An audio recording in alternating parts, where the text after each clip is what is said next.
नमस्कार। जय हिंद दोस्तों। स्वागत है आप सभी का सत्येंद्रनाथ टैगोर इंस्टीट्यूट के इस ऑनलाइन प्लेटफॉर्म पर। मेरा नाम है श्रेष्ठ खरे और पेपर 5 से संबंधित ये हमारा 5वां लेक्चर है। लेक्चर नंबर 4 में हमने स्वर संधि के बारे में पढ़ा था और आज के लेक्चर में हम विसर्ग संधि के व्यंजन संधि के बारे में पढ़ने वाले हैं। ठीक है, तो चलिए स्टार्ट करते हैं लेक्चर को।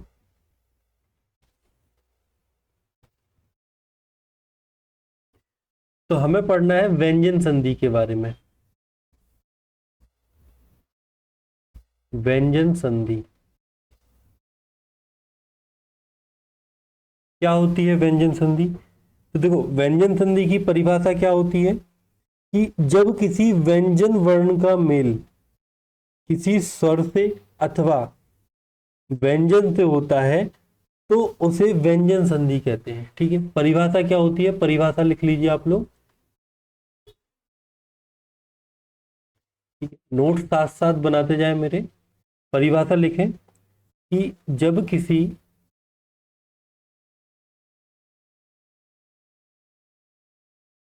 किसी व्यंजन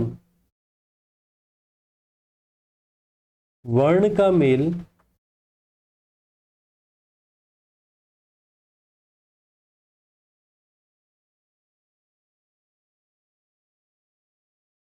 किसी स्वर अथवा व्यंजन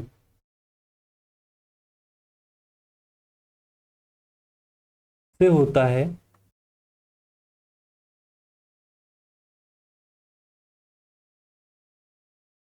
तो उसे व्यंजन संधि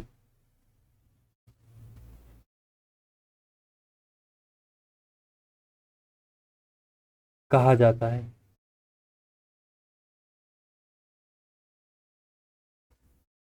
ठीक, ये हो गई आपकी व्यंजन संधि की परिभाषा। अब हमें इसके नियम एक एक करके हम इसके नियम पढ़ेंगे, है ना, और फिर मैं आपको उससे कुछ एग्जांपल्स बताऊंगा। ठीक है, तो चलिए स्टार्ट करते हैं। जैसे पहला नियम जो है, ठीक है, इसको मैं बोलता हूं 1+5 = 55। ठीक है, ये मेरे अकॉर्डिंग ये मैंने इसको माना है कि 1+5 = 55, यानी कि किसी भी समूह का पहला वर्ण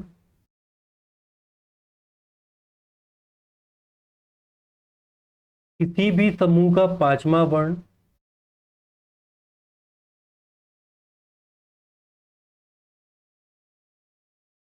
जब आपस में मिलते हैं। ठीक है, जब किसी समूह का पहला वर्ण और पांचवा वर्ण आपस में मिलते हैं तो जो आपका पहला वर्ण हो जाता है ये चेंज हो जाता है किसमें? पांचवें वर्ण में। ठीक है, पहला वर्ण पांचवें वर्ण में चेंज हो जाता है, इसलिए मैं इसको बोल रहा हूँ 1+5 = 55। ठीक है, तो आप इसको नियम में लिख लें कि पहला वर्ण प्लस पंचम वर्ण, ठीक है, = पहला जो है वो अपने पांचवें या फिर अपने पंचम में क्या हो जाएगा? बदल जाएगा। ठीक है, अब यानी देखो ये आपको ये टेबल दिख रही है, इसमें देखो ये पहला वर्ण है का। ठीक है, ये दूसरा है, ये तीसरा है, ये तीसरा है, ये चौथा है घा, डा सॉरी। ठीक है, अब यानी कि कहीं पे भी यदि अपन संधि विकसित कर रहे हैं तो आपको का दिख जाए, का के सामने उस वर्ण का पांचवा वर्ण मिल जाए। ठीक है, का के सामने क्या मिल जाए आपको? पांचवा वर्ण मिल जाए, ये वाला। तो ये जो का है ना ये चेंज हो जाएगा इसमें डा में। ठीक है ना, अभी मैं समझाऊंगा एग्जांपल से तो आपको समझ में आएगा। ऐसे ही चा के लिए भी होगा, टा के लिए, ता के लिए भी, पा के लिए भी।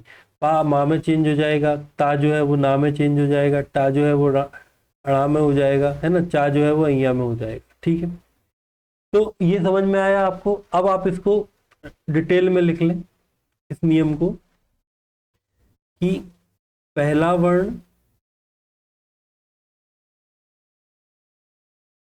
प्लस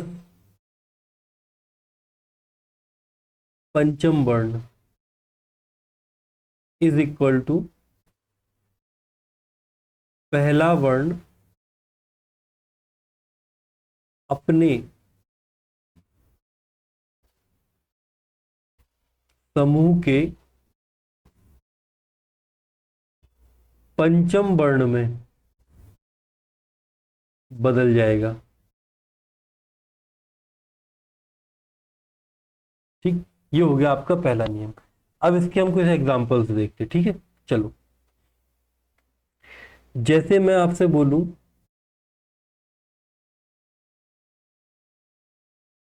बाग में, एक और एग्जांपल ले लेते, जैसे मैं बोलूं जगन्नाथ।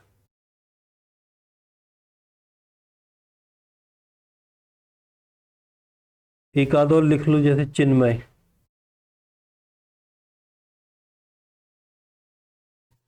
और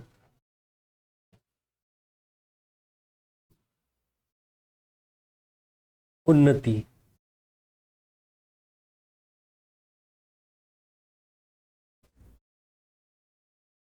ठीक है, चलो अब इनके विकसित करके देखते हैं ना। जैसे बाग में है, अब तो इसका कैसा हुआ, अच्छा एक बात याद रखना, जब भी विच्छेद किया जाएगा, है ना, तो आधा वर्ण ही लिखना है। बाग में, अब देखो कैसे पता चला हमें, ये जो डा है हमने बताया था 1+5 इज इक्वल टू 55, ये नियम बताया मैंने। तो पहला वर्ण जो जहां से भी संधि विच्छेद होगा तो वहां पे आपको पांचवा वर्ण मिलेगा, और पांचवें वर्ण को हमें संधि विच्छेद करते समय किस में लिखना है, अपने पहले वर्ण में। तो देखो पांचवा वर्ण क्या है, डा है। ठीक है, तो इसका पहला वर्ण क्या होगा, बाक। अब याद रखना कि का पूरा नहीं लिखा जाएगा, हमेशा का के नीचे हलंत लगाई जाएगी, तब वो व्यंजन कहलाएगा। ठीक है, तो वाक प्लस मय। तो अब इसमें कैसे हुआ था, तो देखो यदि हम पहले नियम की बात करें तो इसके सामने था का। ठीक है, का किसी भी समूह का पहला वर्ण होता है, उसके सामने उसके समूह का पांचवा वर्ण था यानी कि माँ। तो का जो है वो काय में चेंज हो गया था, आपका माँ में चेंज हो गया था। ठीक है ना, का जो है वो काय में चेंज हो गया था, माँ में चेंज हो गया था। ठीक है, सॉरी, का जो है वो अपने पांचवें वर्ण में चेंज हो गया था। ठीक है ना, एक बार और समझ लो। ठीक है, अगले एग्जाम्पल से देखो, जैसे लिखा है जगन्नाथ। अब यहाँ पे ये जो ना है ना, यहाँ से टूटेगा आधे वाले से। ठीक है, अब ना जो है वो आपका ता वर्ग का पंचम वर्ण होता है। ठीक है, तो तोड़ते समय हमें क्या लेना है, पहला वर्ण लेना है, यानी कि हम यहां लिखेंगे जगत, ता हमेशा आधा लिखेंगे, जगत प्लस नाथ, जगत प्लस नाथ। अब देखो, ता यानी कि पहला वर्ण, ना यानी कि पांचवा वर्ण। तो पहला अपने पांचवें में चेंज हो जाएगा, यानी कि ता का क्या बन जाएगा, ना। अब जो ता आधा है तो ना भी आधा ही रहेगा, तो इसलिए हो जाएगा जगन्नाथ। आ गई बात समझ में। एक और एग्जांपल लो, चिन्मय। फिर से यहाँ पे चित धनमय, तो ता काय में बदल जाएगा, आधे ना में, तो हो जाएगा चिन्मय। ठीक है ना, उन्नति, ना यानी कि उत, धन, नति। तो ता के सामने पांचवा वर्ण है, तो ता काय में चेंज हो जाएगा, अपने पांचवें वर्ण में। ठीक है ना, तो हो जाएगा उन्नति। ठीक है, समझ गए होगे आप लोग पहला नियम। ठीक है, अब हम बात करते हैं दूसरे नियम की। दूसरा नियम क्या कहता है, दूसरा नियम कहता है कि पहला वर्ण प्लस पांचवा छोड़ के कोई और भी हो। मतलब कि अभी हमने पढ़ा था कि 1+5 बराबर 55। अब हम बोल रहे हैं कि पहला वर्ण हो और पांचवें वर्ण के अलावा ये 1 2 3 4, ठीक है, ये कोई भी वर्ण हो, ठीक है, या फिर स्वर हो, ठीक है, मतलब पांचवा वर्ण बस ना हो, तो पहला वर्ण जो है वो किस में चेंज हो जाएगा, अपने समूह के तीसरे वर्ग में, ठीक है।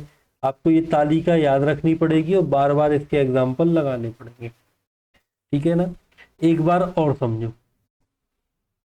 यदि पहले वर्ण के संबंध सामने पांचवा वर्ण नहीं है, तो पहला वर्ण जो है वो तीसरे में बदल जाएगा, ठीक है।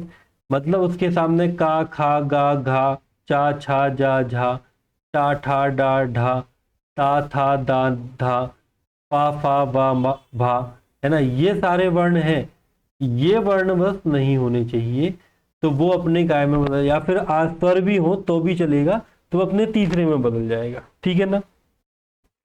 अब कैसे, तो एग्जाम्पल देखो, जैसे लिखा है बाक प्लस ईस।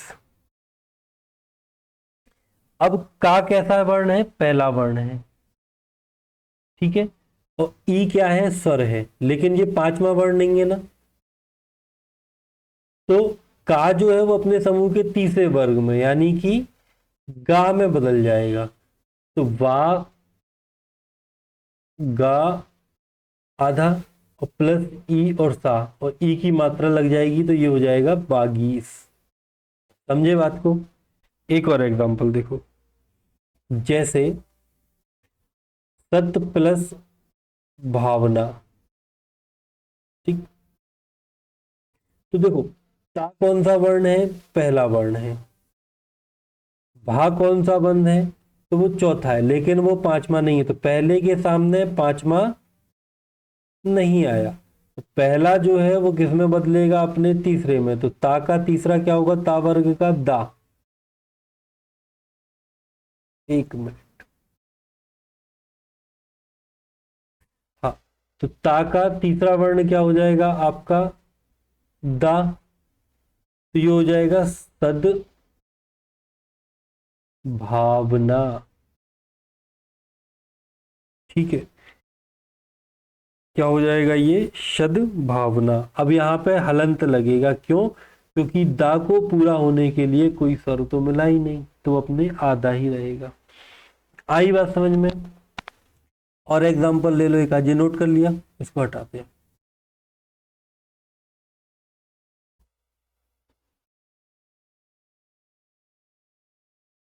चलो देखो,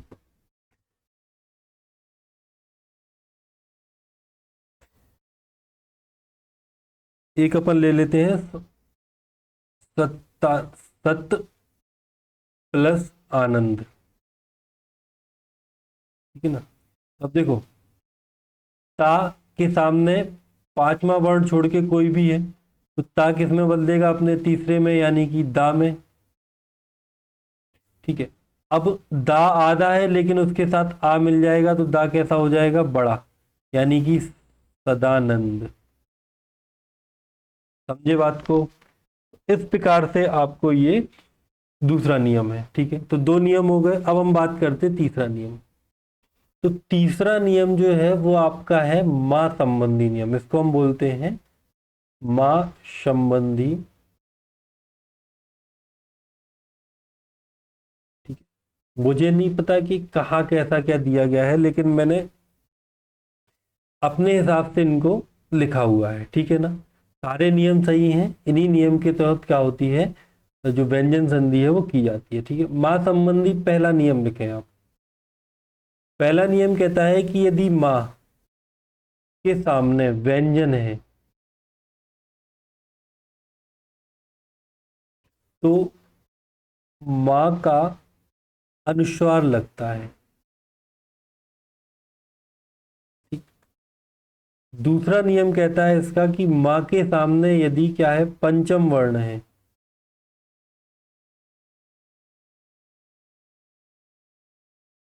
तो कोई परिवर्तन नहीं होता।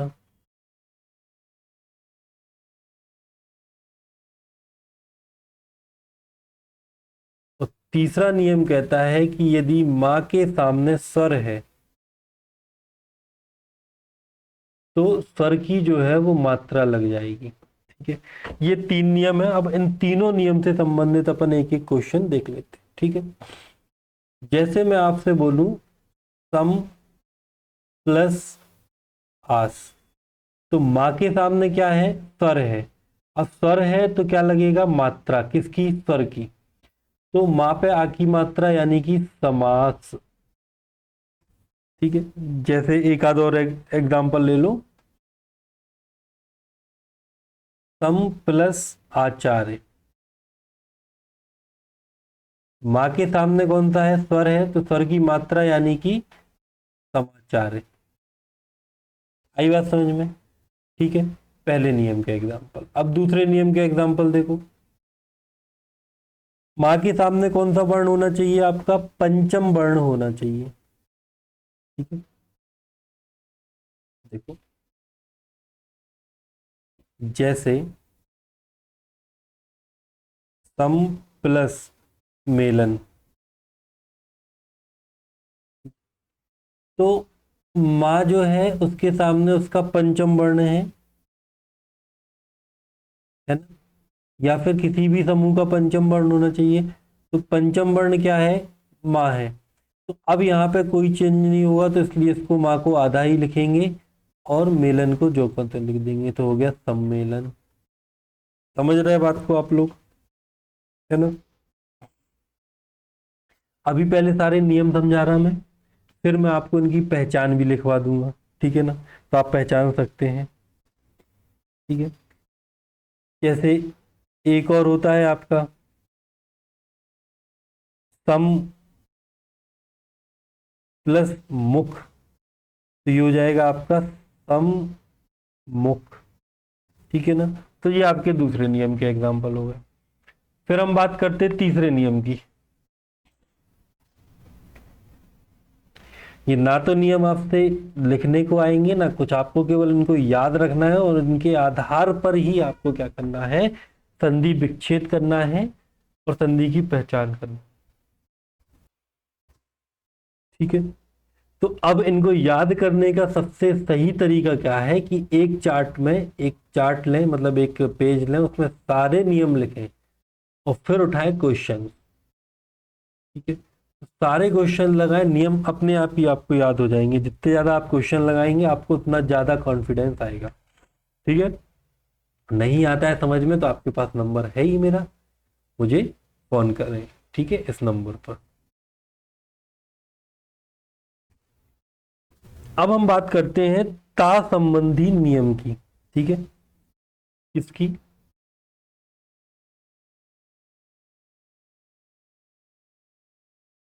ता संबंधी नियम।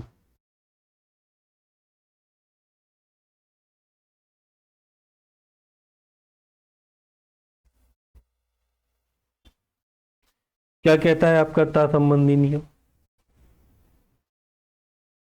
तो देखो जैसे आपके माँ संबंधी नियम थे ना, तो ऐसे ता संबंधी नियम भी है। जैसे पहला नियम आपका है कि यदि ता के सामने चाहो या छाहो, क्या हो, ता के सामने या तो चाहो या फिर छाहो, तो ता जो है, ठीक है, इसका हो जाता है आधा चा। ठीक है, ता आधे चा में हो जाए, मतलब चेंज हो जाएगा। देखो कैसे, जैसे मैं आपसे बोलूं उत प्लस चारण, तो ता के सामने क्या है, चा है, तो ता का क्या बना देंगे, चा आधा, तो ये हो जाएगा उच्चारण। ठीक है, जैसे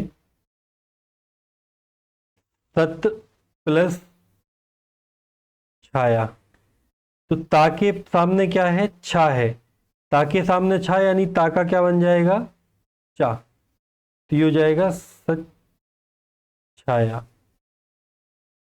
ठीक है ना, आई बात समझ में आपको। तो ये हो गया ता संबंधी पहला नियम।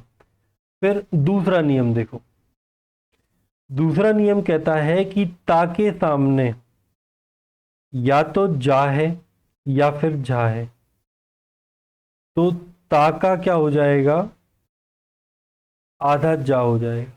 मतलब जो पहला वाला है ना वही हो जाएगा, ठीक है। ता का क्या हो जाएगा, आधा जा हो जाएगा। कैसे, देखो,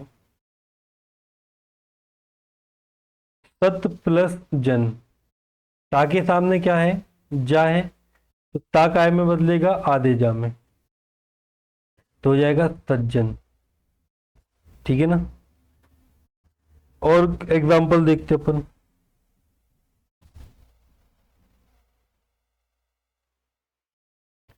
जैसे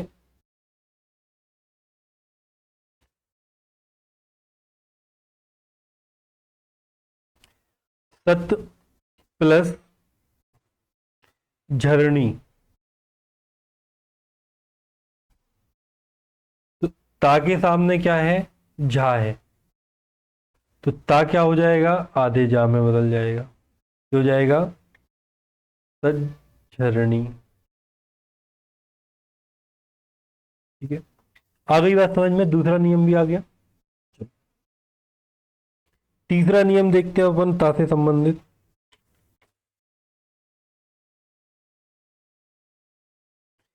तीसरा नियम कहता है कि भैया यदि ता के सामने या तो टा है या फिर डा है, तो ता का टा या डा हो जाएगा। मतलब यदि टा है तो टा हो जाएगा, डा है तो डा हो जाएगा, याद रखना, ठीक है ना। चलो, जैसे मित प्लस टी, तो ता के सामने टा है तो टा का क्या हो जाएगा, आधा, ता का क्या हो जाएगा, आधा टा, तो हो जाएगा मिट्टी, ठीक। अब जैसे उत प्लस डयन, ता के सामने डा है तो ता का क्या हो जाएगा, आधा डा, यानी कि उड्डयन। समझ गए बात को। चलो अगला नियम, चौथा नियम देखो।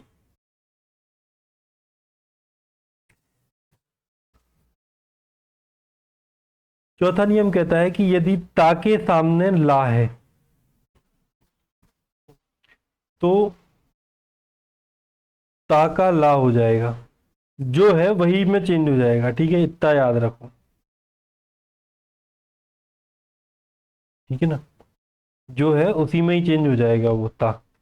जैसे कि उत प्लस लेख,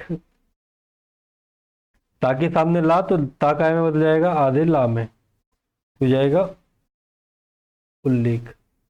समझे बात को।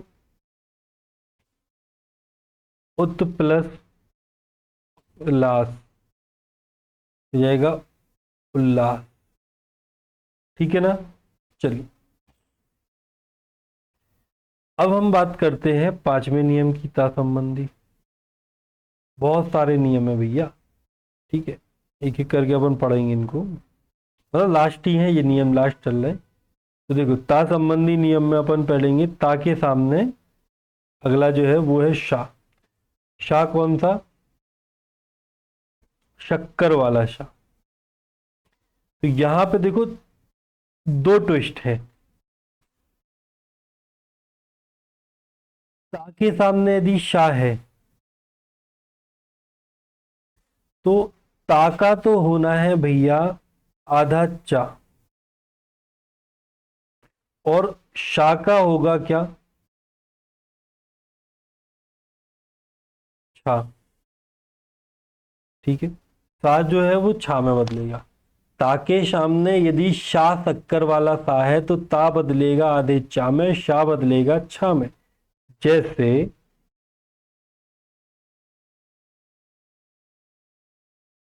सत्य प्लस शास्त्र, तो ता बदलेगा अपने आधे चा में और सा बदलेगा छा में, तो ये हो जाएगा सच शास्त्र, ठीक है ना। जैसे लिखा हुआ है उत प्लस श्वास, तो ये भी आधा है, तो जो बनेगा वो भी आधा। सा बदलेगा काय में, आधे छा में। ता बदलेगा काय में, आधे चा में। तो हो जाएगा उच्च श्वास। आ गई बात समझ में? अगला नियम, छठवां नियम लिखो, ता संबंधी। भैया प्रैक्टिस करोगे जितनी उतनी ज्यादा संधि आपकी क्या होंगी, क्लियर होंगी। यदि आप सोचें कि केवल नियम पढ़ लें, ठीक है, तो उससे कुछ नहीं होने वाला। नियम तो आपको मैं समझा रहा हूं, लेकिन आपको प्रैक्टिस करनी पड़ेगी। जब आप यहाँ पे जाके 200 प्लस क्वेश्चंस लगाएंगे, तभी जब आपको ये नियम रटेंगे और आपसे संधि बनेगी, ठीक है। लेकिन गारंटी है, यदि आपने किसी भी बुक से 200 प्लस क्वेश्चंस लगा लिए, तो संधि से रिलेटेड कोई भी प्रॉब्लम आपको नहीं आने वाली, ठीक है, ये मेरी गारंटी। अब अगला नियम देखो, आधा ता प्लस हा, ठीक है। अब यदि ता के सामने क्या है, हा है, तो ता के सामने हा होने पर जो अपने ता है वो चेंज हो जाते हैं आधे दा में, और जो हा है उसका हो जाएगा धा,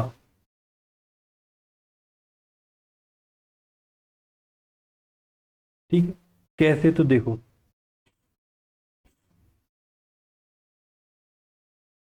तत् प्लस हित,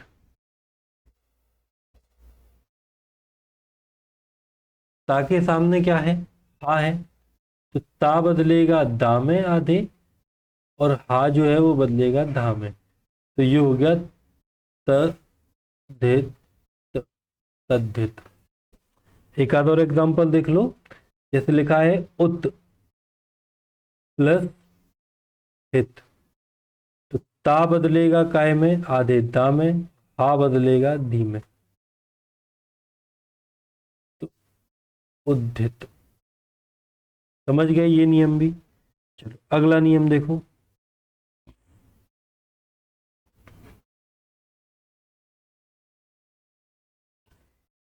ई उ, ठीक है। अगला नियम है आपका कि यदि ई या उ की मात्रा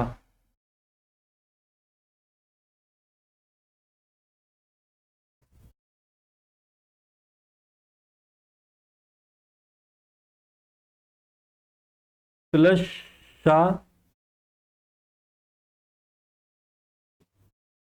हो, तो शा का हो जाता है शा, पा वाला सा, ठीक है। मतलब ई की मात्रा हो या उ की मात्रा हो और उसके सामने क्या हो, शा हो, तो सा को हम चेंज कर देंगे पा वाले सा में। जैसे नी प्लस सिद्ध, तो ई की मात्रा है ना, और ई की मात्रा के सामने शा है, तो इस सा को हम काय में चेंज कर देंगे, पा वाले सा में। तो ये हो जाएगा निषिद्ध। एक आध और एग्जांपल देख लो, कंफ्यूज ना हो। जैसे नी प्लस सेध, तो ये वाला सा आ गया ई की मात्रा के सामने, तो ये क्या हो गया अपना, इस वाले शा में बन जाएगा, तो ये हो जाएगा निषेध। समझ गए? चलो अब कुछ और नियम देख लेते अपन।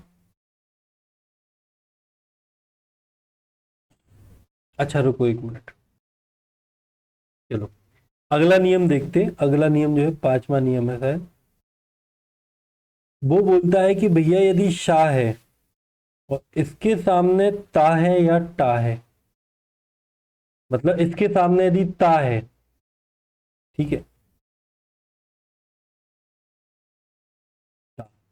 शाह के सामने यदि ता है, तो शाह जो है वो टा में बदल जाएगा, और यदि शाह के सामने था है, तो जो शाह जो है वो ठा में बदल जाएगा, ठीक। लेकिन लेकिन ट्विस्ट क्या है, कि यदि ता के सामने पा हो गया, फा हो गया, ता हो गया, था हो गया, ता हो गया, या फिर एक एक मिनट, ये गलत है। ठीक है, पहले आप इसी को याद रखो कि ता के सामने यदि ता है तो वो टा बदल जाएगा, और ता के सामने था है तो वो ठा में बदल जाएगा। जैसे कि आकृष्टता, तो ये हो जाएगा आ, ता किस में बदल जाएगा, टा में, आकृष्ट।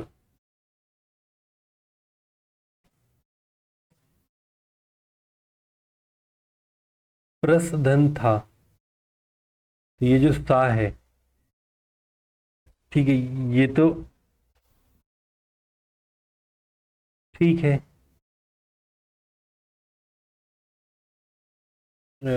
एक मिनट रुको,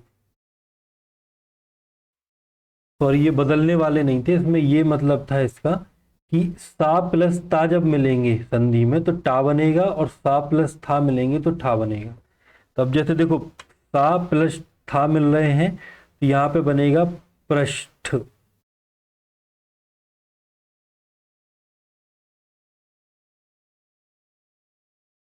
ठीक है ना, और यहाँ पे क्या बनेगा, आकृष्ट। ठीक है ना, आ गई बात समझ में, ये चीज है। ठीक, चलो, या आप इसको ऐसे भी बोल सकते हैं कि शा के सामने यदि ता है तो ता टा बन जाएगा, और था जो है वो ठा बन जाएगा। ठीक है ना, तो ये आप यहाँ पे याद रखना। तो ये विसर्ग संबंधी से संबंधित नियम थे। ठीक है, चलो अब अपन एक काम करते हैं, विसर्ग संधि से संबंधित इतने जो इंपॉर्टेंट नियम थे वो मैंने आपको बता दिए हैं, है ना। तो अब अपन इनकी कुछ पहचान लिख लेते हैं ना, कि पहचान क्या कैसे होती है। तो जैसे देखो, पहला नियम मैंने आपको बताया था कि 1 + 5 = 55। इसको उल्टा चलाओ, 5 + 5 बराबर क्या हो जाएगा, 15, या फिर 1 + 55। ठीक है, मतलब आप बोल सकते हो कि जैसे उन्नति लिखा है, तो आपको दो पंचम वर्ण एक साथ मिलेंगे, आधा और आधा, तो यहाँ पे आपका विसर्ग संधि हो जाएगा। ठीक है, अब आपको पता है कि ये जो ना है ये कब बना होगा, जब इसके सामने इसका पहला वर्ण आया होगा, तो आप इसको उत करके जोड़ेंगे, उत प्लस नति। ठीक, चलो, दूसरा वर्ण, यदि शब्द के बीच में तीसरा वर्ण हो तो उसे पहले में बदल देते हैं। मतलब दूसरा नियम लिखो, यदि शब्द के बीच में तीसरा वर्ण हो तो उसे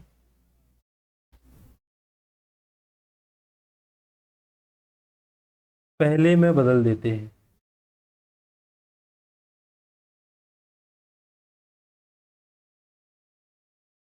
ठीक है, शब्द के बीच में यदि तीसरा वर्ण हो तो उसे काय में बदल देंगे अपन, पहले वर्ण में बदल देंगे। ठीक है, ये आपको याद रखना है कि जैसे देखो कैसे, जैसे लिखा सद्भावना, 1 2 3, बीच में तीसरा वर्ण दिख रहा आपको कहीं, ये है भा।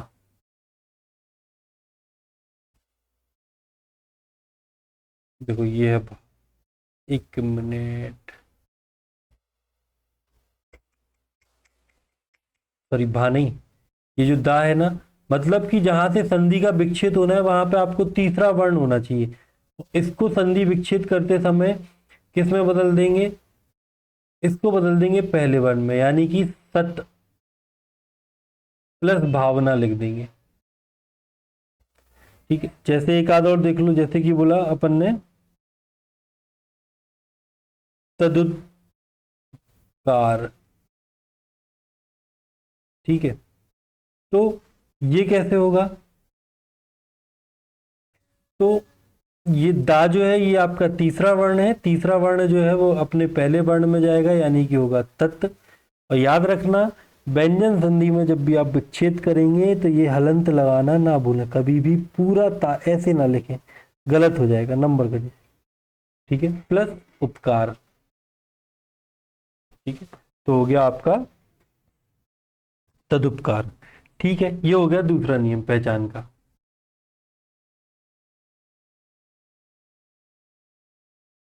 चलो अगला तीसरा देखो। तीसरे में आप बोल सकते हैं, तीसरे शब्द में आप लिख लें कि सम या फिर सम की ध्वनि से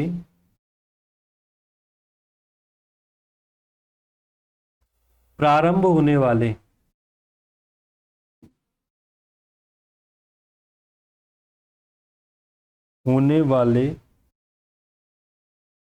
शब्दों में व्यंजन संधि होती है।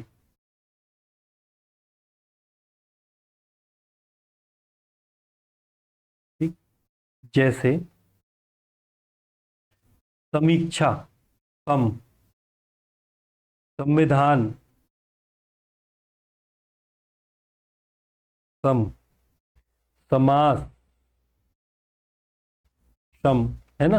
तो जितने भी ऐसे वर्ण हैं जिनमें सम की ध्वनि हो रही है, तो वहां पे कौन सी संधि होगी आपकी? विसर्ग संधि, वो सॉरी व्यंजन संधि होगी। ठीक है, एक और लास्ट नियम लिख लो, है ना। अब ये देखो, वैसे तो नियम बनते नहीं है, लेकिन ये जो पहचान के नियम ये मैं आपको निकाल के दे रहा हूँ, है ना, जो मैंने एग्जाम्पल्स लगाए हैं उस आधार पर। ठीक है ना, आप ऐसे पहचान कर सकते हैं। तो यदि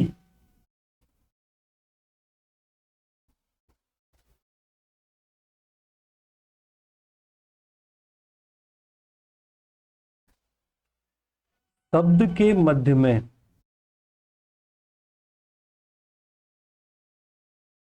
या फिर यदि शब्द में शा के पहले